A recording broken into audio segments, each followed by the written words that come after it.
आचारसंहितेमध्ये आता मी याची मीटिंगतून बाहेर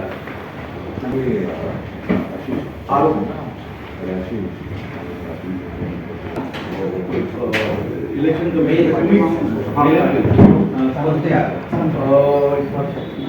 वृषाली पाटील यांनी त्या दिवशी प्रचंड सीट आणि प्रभाग क्रमांक 5 सतोशीला त्या दोघींनी खूप त्या दिवशी आम्हाला हैराण केलं आणि स्वतः होते. आज सुद्धा व्हिडिओ कॉन्फरन्सिंग चालू आहे. सर्व महापालिका आयुक्त सर्व पोलीस आयुक्त आहेत त्यामध्ये हे त्यांनी निरोप दिला आहे की जसे कंप्लेंट त्यांच्याकडून आम्हाला ज्या ज्या महापालिका आयुक्तांना प्राप्त झाली आहे 24 तासाच्या एन्क्वायरी करून रिपोर्ट सबमिट करायचं. जे काही मागणी पण सर मी माझं लेखी तक्रार दिली त्यावर अजून कुठल्याही प्रकारची चौकशीला आम्हाला कॉपी हे 2 तारखेचं मेल दिलं. सर त्या दिवशी एवढ्या मोठ्या प्रमाणात त्या मॅडमनी हे केलं ना की आम्हाला आता इलेक्शन लढायचं की नाही विश्वासच नाही. म्हणजे निरंतर टॉलरन्स ठेवले आणि स्क्रुटनी व्हायच्या आधी फॉर्म लावायला पाहिजे होते ते न लावले आणि 3.5ला लावले तेही फॉर्म चुकीचं लावले. त्यातून खूप लोकांमध्ये अविश्वास त्याची भावना आहे. मला हीच कंप्लेंट काल बहुतेक कमिशनर साहेबांकडे गेली आहे. 3-4 कंप्लेंट सर त्यांनी तर काय केलं माहिती आहे का फेऱ्या मारायला लागतात का वाटतं. महाविकास आघाडीतल्या अनेक लोकांचे अर्ज बाद झाले.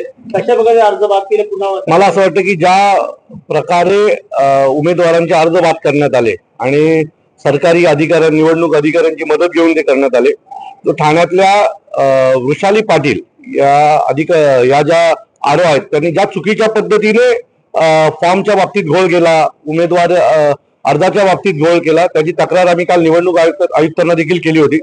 आज आम्ही ठाण्याचे जे निवडणूक आयुक्त आहेत, जे ठाणे महानगरपालिकेचे आयुक्त आहेत, त्यांच्याकडे तक्रार केली आहे आणि आता त्यांनी मला आश्वासित केलेलं आहे की पुढच्या 24 तासाच्या आत त्या मॅडमवर कारवाई केली जाईल आणि त्याची चौकशी करून पुढच्या 24 तासाच्या आतमध्ये नवीन आरोंची नेमणूक होईल. मात्र चौकशी आणि कारवाई केली कुठे पुन्हा उमेदवारी मिळणार का हा एक त्याच्या बघा त्या मॅडम ज्या कोणी लेडीज आहेत त्यांना असं वाटत असेल की हे झालं की त्यांचा विषय संपला. असं नाही, त्यांच्या पाठी आम्ही लागणारच आहोत. त्यांच्या प्रॉपर्टी पासून सगळ्याच्या इन्क्वायरी महाराष्ट्र नवनिर्माण सेनेकडनं केल्या जातील. माहितीच्या अधिकाराचा पुरेपूर वापर आम्ही त्यांच्यासाठी करू, कारण त्यांच्यामुळे अनेक तरुणांचं आयुष्यात बर्बाद झालं. पुढील 5 वर्ष पुन्हा त्यांना निवडणुकीची वाट पाहावी लागणार आहे आणि त्यांच्या या संगनमतामुळेच या सगळ्या गोष्टी शक्य झालेल्या आहेत. तो सगळ्यात महत्वाचं तर होतं की पुढची जर निवडणूक व्यवस्थित व्हायला पाहिजे असेल तर या मॅडमची बदली होणं खूप गरजेचं होतं. त्यांना त्या जागेवरनं हटवणं खूप गरजेचं होतं. आता आयुक्तांनी मला शब्द दिलेला आहे की 24 तासाच्या आत तिथे कारवाई केली जाईल. 24 तासाच्या आत जर कारवाई झाली नाही तर 25व्या तासाला आम्ही आयुक्तांच्या दालनामध्ये आमचं ठिय्या आंदोलन सुरू करू. अपेक्षित आहे की 24 तासाच्या आत या मॅडमच्या जागी नवीन आरोची नेमणूक होईल. प्रभागामध्ये देखील असा प्रकार झालेला आहे. कुठल्या प्रभागामध्ये असा प्रकार. प्रभाग क्रमांक 5 जे शिवाजीनगर मधला जो प्रभाग आहे तिथे अशाच प्रकारे चुकीच्या पद्धतीने फॉर्म बाद करण्यात आले. बळजबरी उमेदवाराच्या सूचक अनुमोदकाला घेऊन त्याचा फॉर्म विक्रम चव्हाण नावाच्या एका अपक्ष उमेदवाराचा फॉर्म बाद करण्यात आला.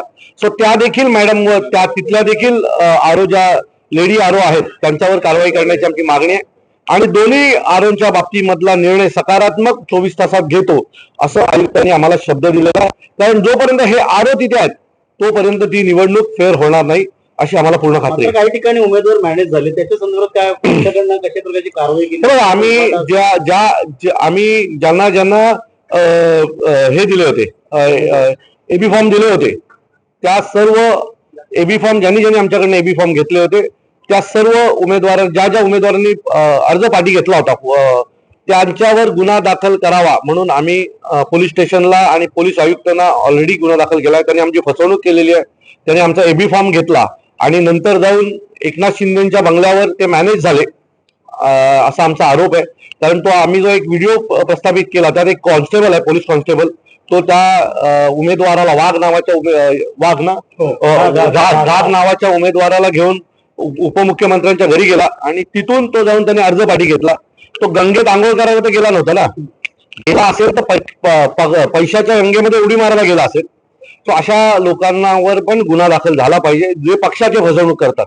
हे पक्षाचा उपयोग करून पक्षाचा एबी फॉर्म घेऊन तुम्ही जर तुमची घरं भरणार असेल तर ते आम्ही खपवून घेणार नाही. अशा लोकांवर देखील गुन्हे दाखल व्हावेत असं पत्र आम्ही 2 दिवसापूर्वी पोलीस आयुक्तांना दिलेलं आहे. आज आरोनच्या बाबतीत आम्ही तक्रार केलेली आहे आणि जी निवडणूक या लोकांना एकदम सोपी वाटते ती निवडणूक सोपी होणार नाही ही गोष्ट सत्ताधाऱ्यांनी लक्षात ठेवा. आरोनी ज्या पद्धतीने तुम्हाला उत्तर दिली सकारात्मक होते कारण ती उत्तर तुम्ही ह्या दालनात सांगितलं का? मी आयुक्तांना आणि काल निवडणूक आयुक्तांना जे काय घडलं ते सगळं दाखवलं. आरोच्या केबिन मध्ये त्या दिवशी जो काय राडा झाला त्याचे व्हिडिओज आमच्याकडे होते ते आम्ही त्यांना दाखवलेले आहेत.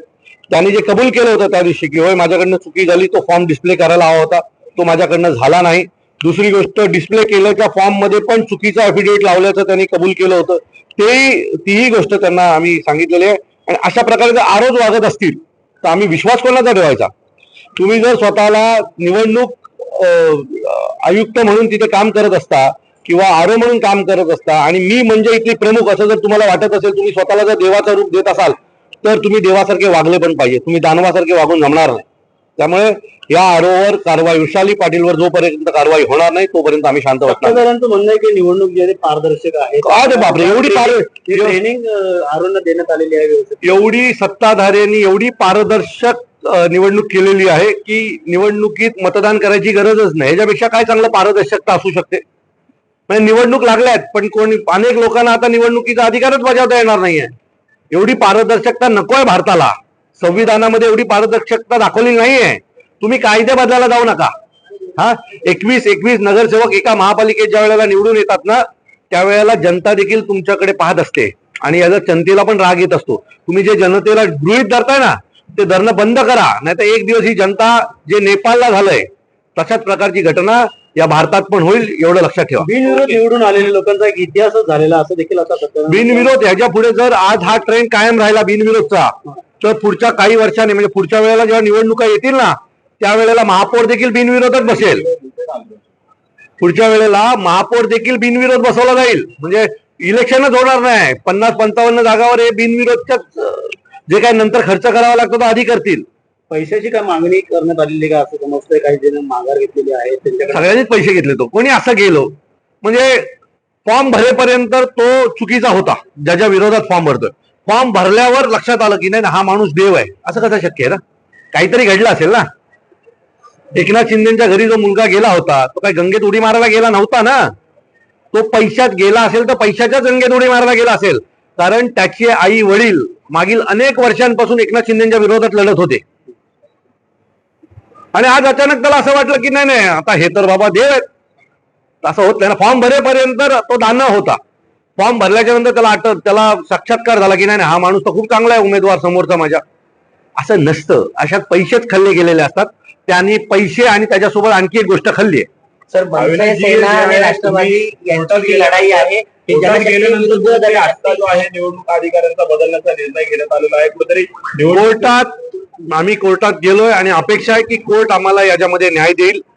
कोर्टाने जर आम्हाला न्याय दिला आणि या प्रक्रियेला स्थगिती दिली ना तर आयुष्यात कोणीही उमेदवार विकत घ्यायची हिंमत करणार नाही. बिनविरोध इलेक्शन कुठे होणार नाहीत. कारण एकदा कोर्टाला देखील झटका द्यायला पाहिजे की बिनविरोध ठीक आहे, बिनविरोध आता आम्हाला स्टे द्या, 2 वर्ष चालू द्या केस, तेव्हा कळेल की उमेदवार विकत घेतल्याने काय होतं. शिंदे यांच्याकडे आहे अनेक अपक्ष उमेदवारांनी सुद्धा हरकती सुचवल्या होत्या, हरकती घेतल्या होत्या, परंतु त्यांच्यावर कारवाई जी आहे आता तुमच्या ऍक्शन नंतर होताना पाहिजे. मला असं वाटतं की अनेक अपक्ष उमेदवार त्या दिवशी तिथे गोंधळ करत होते. त्याचे व्हिडिओज आहेत, तुम्हाला हवे असतील तर मी देतो. म्हणजे अनेक अपक्ष उमेदवारांचा विरोधच आहे या सगळ्या प्रक्रियेला की आमची फसवणूक झाली आहे निवडणुकीच्या नावावर. एकाच आरोच्या अंडर 3 जण बिनविरोध निवडून येतात. 3 प्रभागात 3 लोक बिनविरोध ज्यावेळेला निवडून येतात ना त्यावेळेला तो आरो भ्रष्ट आरो असतो. त्याची निवडणूक प्रक्रियेवर लक्ष नाही असा त्याचा अर्थ होतो. सत्याचा विजय होईल का वाटतं? येणार का तेवढं तुम्ही आता सत्यासाठी लढण्याचा प्रयत्न आम्ही करत राहू. विजय होईल तेव्हा होईल. कारण काय ना, जसा सूर्य उगवतो तसा सूर्य मावळतोय. एक दिवस हा उगवलेला भ्रष्टाचाराचा सूर्य एक दिवस मावळेल आणि नवीन सुरुवात होणारच आहे. पण तोपर्यंत लढण्याचं काम आम्ही करू. समोर काही दिसत नाही म्हणून लढणं बंद करणारी आम्ही अवलादी नाही आहोत. वचननामा आता जाहीर होणार आहे या ठिकाणी आता सत्ताधाऱ्यांचा. माझं मत आहे त्या वचननाम्यामध्ये त्यांनी लिहून द्यावं की 50 लाख रुपये अपक्षाला, 2 कोटी रुपये शिवसेनेच्या उमेदवाराला, 3 कोटी रुपये मनसेच्या उमेदवाराला, 50 लाख रुपये काँग्रेसच्या उमेदवाराला, हा पण डेटा चार्ट द्यावा. कारण पुढच्या येणाऱ्या निवडणुकीला तुमच्या वचननाम्यात ते पण हवेत की कुठल्या पक्षाच्या उमेदवाराला अर्ज पाठी घेण्यासाठी तुम्ही किती पैसे देणार आहात, हे देखील जर आलं त्यात तर मला असं वाटतंय की अजून प्रगतिशील भारतीय जनता पक्ष होईल.